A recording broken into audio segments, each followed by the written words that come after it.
El día de hoy vamos a ver acerca de la anatomía y fisiología de nuestro sistema nervioso.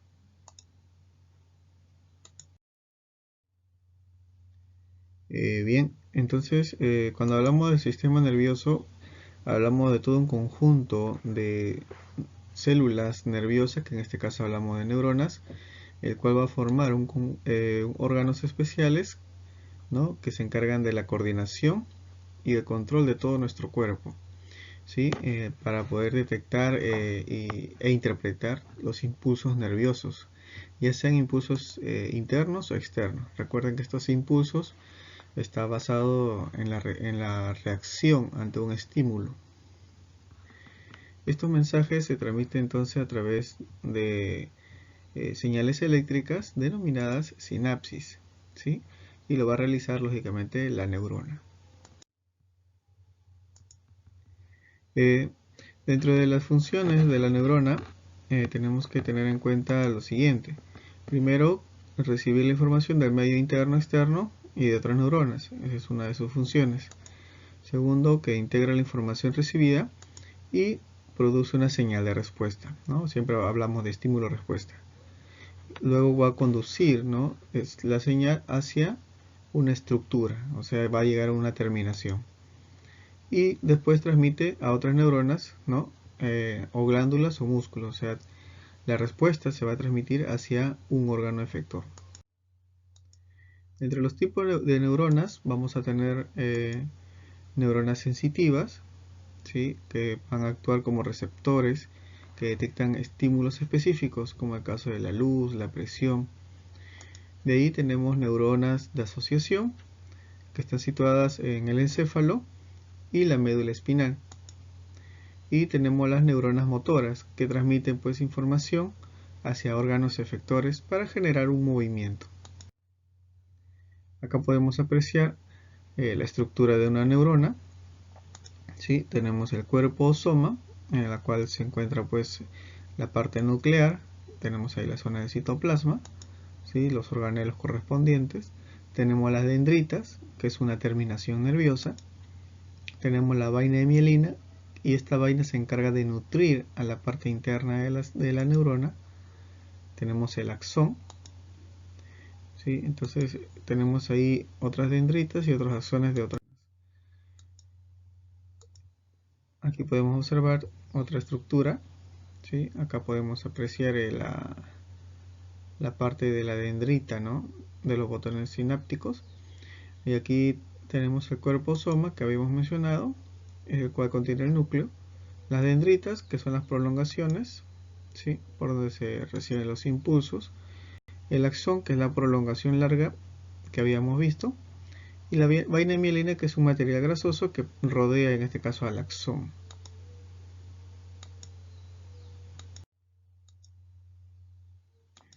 La terminación sináptica que se da es, acá tenemos por ejemplo en la gráfica, una terminación de un botón sináptico en la cual se transmiten neurotransmisores.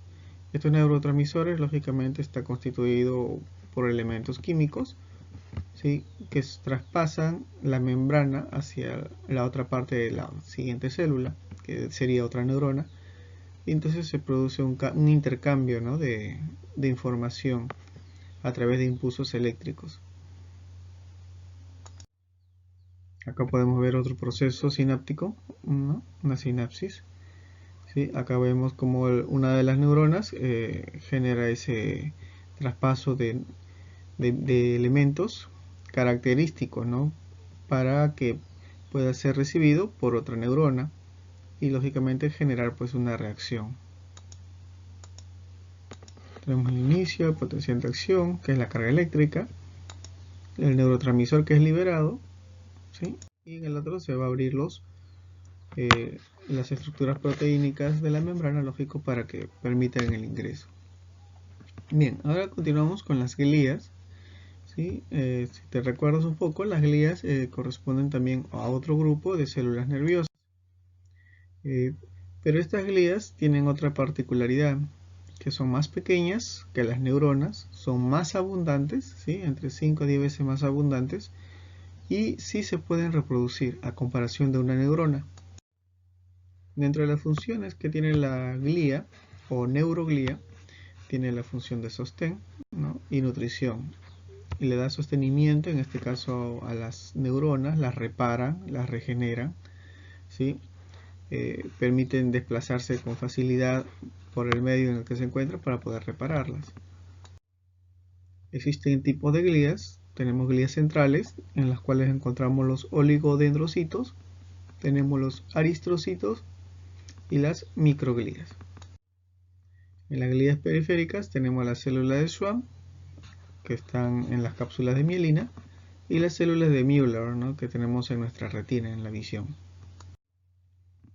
También tenemos órganos que contienen ganglios nerviosos, y estos ganglios son agrupaciones de neuronas localizadas fuera del sistema nervioso central y protegidas por una cápsula de tejido conectivo. Bien, entonces en el sistema nervioso vamos ahora a poder clasificarlo. Tenemos el sistema nervioso central, el cual se encarga de recibir y procesar información y generar una respuesta. Va a estar formado por el encéfalo, por la médula espinal, ¿sí?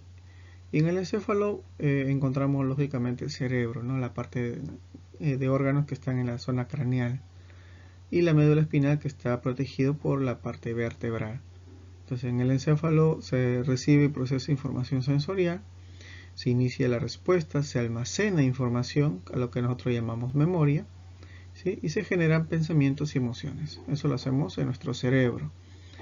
Y la médula espinal es el que conduce estas señales desde el cuerpo hacia el cerebro y viceversa, ¿sí? También conduce señales o permite el paso de señales. También controla actividades reflejas, ¿no? Los arcos reflejos.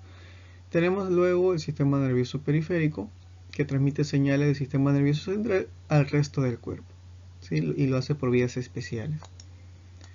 Dentro de esas tenemos las neuronas sensitivas, las neuronas motoras que habíamos mencionado, ¿sí? Las sensitivas acarrean señales entonces desde órganos sensitivos hacia el sistema nervioso central. Un órgano sensitivo, por ejemplo, puede ser la visión, el tacto, el olfato, ¿sí? Y las neuronas motoras acarrean señales desde el sistema nervioso central, ¿no? hacia los órganos del cuerpo, sobre todo hacia músculos y glándulas. Por ejemplo, cuando tú estás en la calle y sientes el olor un pollito a la brasa, entonces te da la sensación, ¿no? de agrado, de que te da hambre.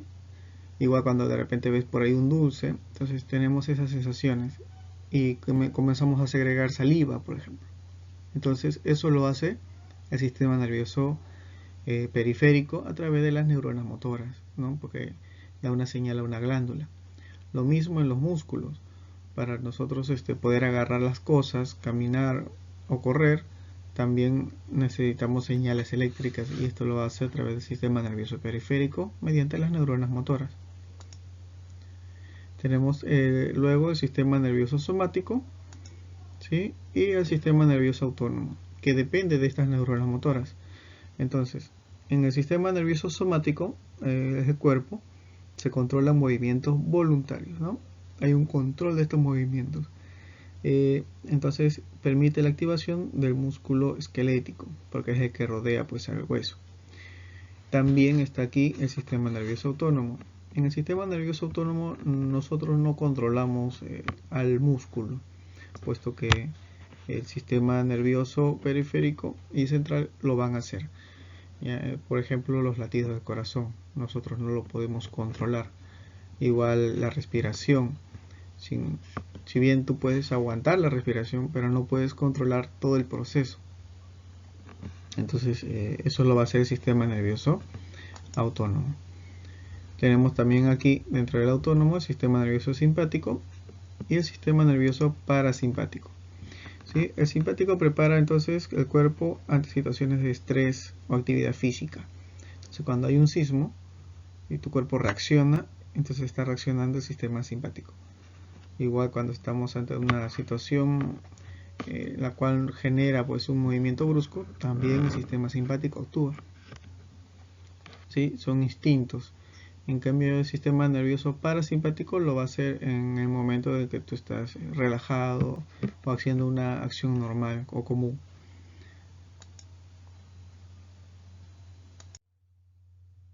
Tenemos el sistema nervioso central.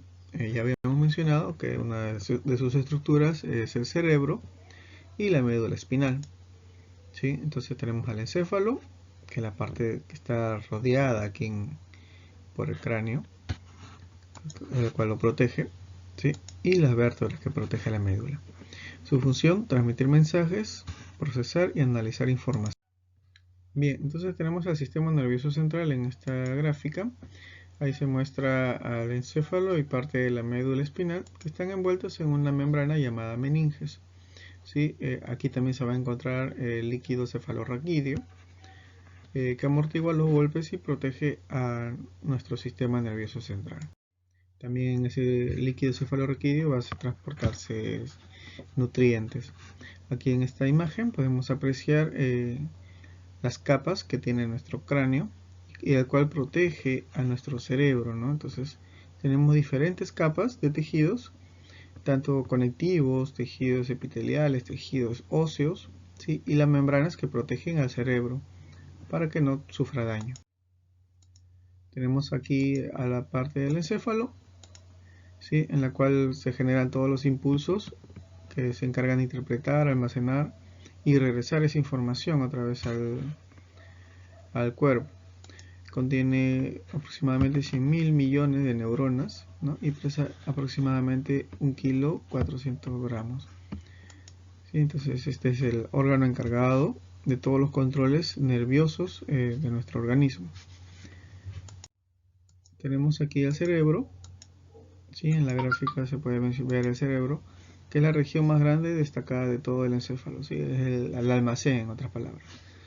Es responsable de todas las actividades voluntarias o conscientes de nuestro cuerpo. Aquí se almacena la memoria, ¿no? El juicio, el aprendizaje que tenemos de forma diaria, la personalidad. Consta de hemisferios derecho e izquierdo. En el cerebro, adicional a ello, se divide también en lóbulos, ¿sí? Lóbulos frontales, parietales, temporales, y cada uno tiene una función diferente porque va a almacenar un tipo de estímulo diferente. Y cada hemisferio, como característica, ¿no? Recibe sensación y controla movimientos del lado opuesto. ¿Qué quiere decir? Que mi hemisferio derecho, ¿sí? O sea, lo que está en esta parte derecha, controla todo mi lado izquierdo. Y viceversa, mi lado izquierdo controla toda la parte de mi lado derecho. Así también se sabe hoy en día que aquellos que activan su lado derecho del hemisferio están asociados a las personas que tienen mayor creatividad y capacidad artística. Y aquellos que controlan su lado izquierdo del cerebro controlan pues la capacidad del razonamiento, la parte lógica, la parte matemática. Y aquellos que controlan sus dos hemisferios, entonces ya la persona tiene mayores capacidades para desenvolverse en esas áreas sobre todo.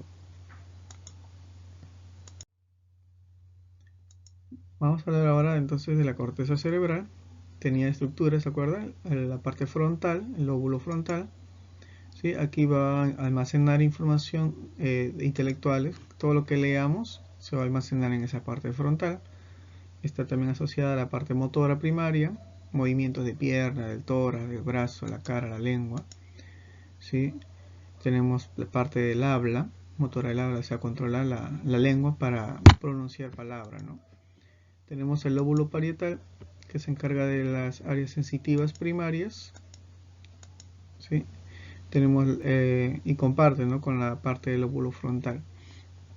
Tenemos el área visual primaria en la parte posterior, en la parte occipital, ¿sí? Entonces todo lo que es visión, colores, está en esa zona.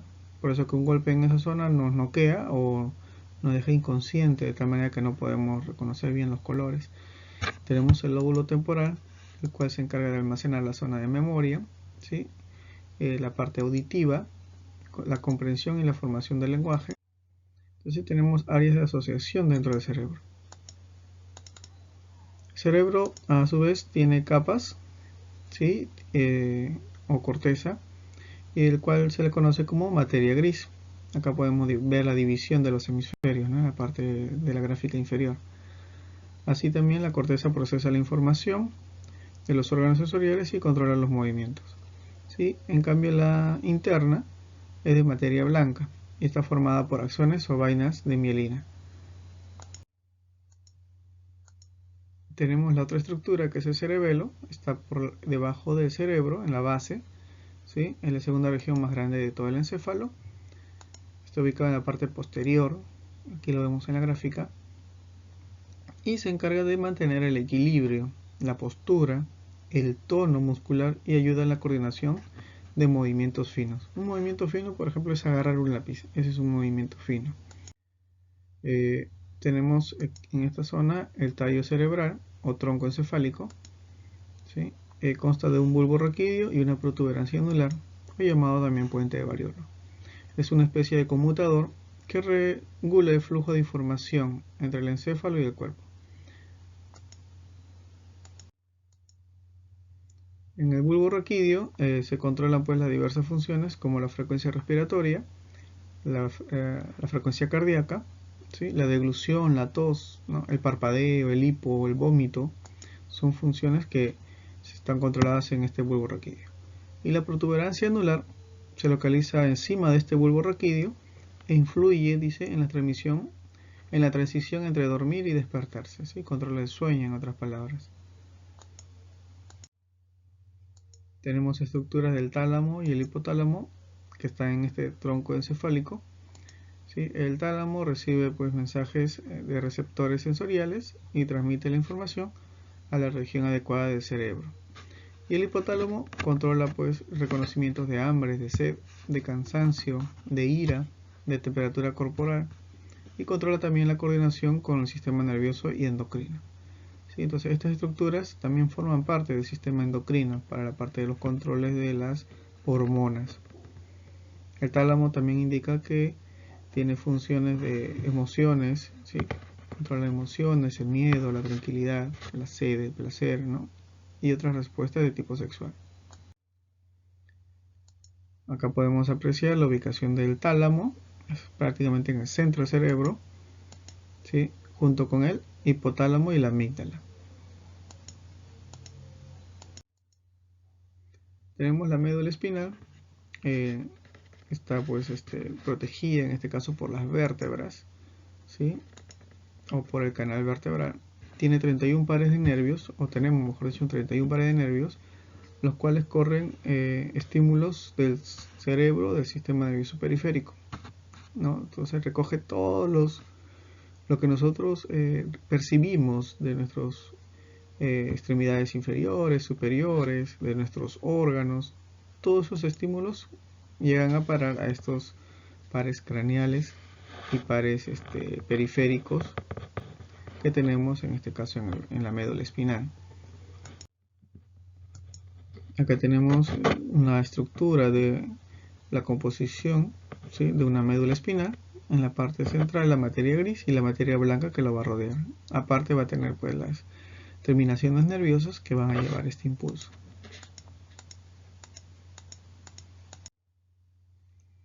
Este sería la imagen de un arco reflejo, o sea, una reacción de tipo involuntaria. Por ejemplo, para que se realice eso, ahí tiene que haber un estímulo. Por ejemplo, la persona se hinca.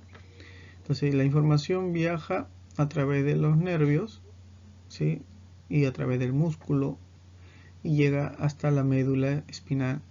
Y en la médula espinal viaja la información hacia el cerebro. En el cerebro se reconoce la información, busca la posible respuesta, y la respuesta llega por el mismo canal, ¿sí?, pero se va hacia un órgano efector a través de una neurona motora en este caso, y llega hacia un músculo.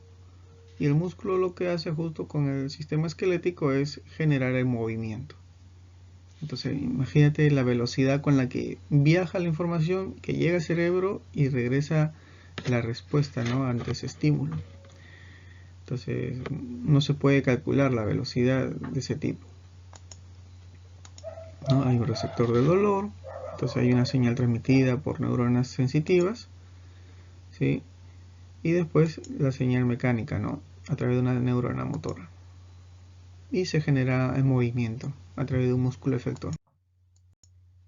El sistema nervioso periférico consiste en 31 pares de nervios espinales o raquídeos, los cuales van a estar conectados a nuestra médula espinal. Dentro de ello vamos a encontrar pues el control, ¿no?, de la vista, de la audición, de los movimientos faciales, de los olfatos y de todo lo que nosotros tenemos en el órgano, en nuestro cuerpo. Bien, continuamos entonces con los nervios craneales. Se conecta directamente con el cerebro. Son 12 pares de nervios, ¿sí?, que están unidos o ligados a nuestros sistemas sensitivos, que corresponde a la visión, la audición, el gusto, y ellos se encargan de transmitir esta información hacia el cerebro. Tenemos los nervios aquí en la imagen, los diferentes nervios que se encargan de transmitir, ¿no? Tenemos el nervio olfatorio, los nervios ópticos, trocleares, nervios oculares comunes, nervios espinales, el nervio hipogloso, nervio auditivo, facial. Entonces, todos estos nervios envían información hacia el cerebro para que lógicamente sea reconocido y sea almacenado. Tenemos aquí en la gráfica los nervios espinales o raquídeos, ¿sí?, divididos en regiones, ¿no? Región cervical, región torácica, región lumbar, región sacra, región cocígea. Estos nervios raquídeos o espinales entonces atraviesan pues los orificios de las vértebras, ¿no?, para distribuirse a las diferentes zonas del cuerpo. Acá tenemos otra vez la división ya más específica a través de los nervios cervicales. Tenemos 8 pares. Tenemos 12 pares en los nervios torácicos, 5 pares en los nervios lumbares y 5 pares en los nervios raquídeos sacros, ¿no?, y un par nervioso coxígeo, que está en la última estructura que vendría a ser el hueso de la coxis. El sistema nervioso periférico a su vez se va a dividir en sistema nervioso somático y un sistema nervioso autónomo. El somático se conecta con los músculos esqueléticos involucrados en el movimiento voluntario, y el autónomo se conecta en órganos involuntarios, como el caso del corazón, los pulmones, músculos lisos y las glándulas. A su vez también se va a dividir en sistema simpático y parasimpático, ¿no?, generando acciones antagonistas. Entonces, en el sistema simpático, como habíamos mencionado, se activa en un momento de alerta, ¿no?, un estrés, ¿sí?, ante una persona que quiere huir de algún sitio o pelea, entonces se va a activar este sistema. En el caso del sistema autónomo parasimpático, entonces se va a dar solo en momentos de homeostasis, en el cual la persona está tranquila, haciendo sus acciones normales, y por lo tanto pues se domina, ¿no?, la función orgánica. Acá tenemos en la gráfica la parte antagonista de un sistema nervioso simpático y parasimpático. En un sistema nervioso simpático se puede dilatar la pupila y el antagonista sería contraer, ¿no?, en el movimiento parasimpático. Se inhibe la saliva, pero en cambio en el parasimpático hay una estimulación. Entonces el otro acelera el impulso cardíaco, el otro reduce el impulso cardíaco. Entonces de esa manera funcionan estos dos sistemas. Uno controla de manera antagonista. Muy bien, jóvenes, entonces la actividad del día de hoy consiste en elaborar un mapa conceptual del tema tratado, elaborar una infografía del sistema nervioso central y responder a estas 3 preguntas, ¿no?, que hablan sobre enfermedades, que es el Alzheimer, que es el Parkinson y que es la neurocisticercosis. ¿Sí? Entonces esas preguntas, ya sabes, las elaboras en tu cuaderno. Una vez que las tengas, las subes al grupo para poder revisarlas. Hasta aquí nuestra sesión del día de hoy. Nos vemos, cuídense mucho.